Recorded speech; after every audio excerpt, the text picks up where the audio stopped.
ओम नमः शिवाय. काय करावे आणि काय करू नये, चला पाहूया. व्हिडिओ शेवटपर्यंत नक्की बघा. 1.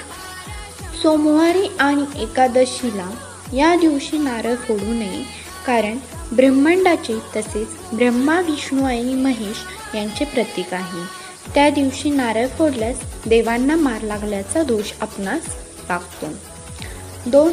दाराशी गाय आल्यास तिला पोळी, अन्न, गूळ न देता हाकलू नये, कारण गाय आपला दोष, संकटे घेण्यासाठी येते. 3. आपले घरातील शिळे अन्न कुत्रे किंवा मुके जनावर यांना जरूर द्यावे. पंचमहायज्ञ केल्याने पुण्य पदरी पडते. 4. दाराशी उन्हाळ्यात कोणी पाणी मागत आल्यास हातचे काम सोडून पाणी द्यावे, कारण उन्हाळ्यात तहानलेल्या व्यक्तीस मुके जनावरास पाणी देणे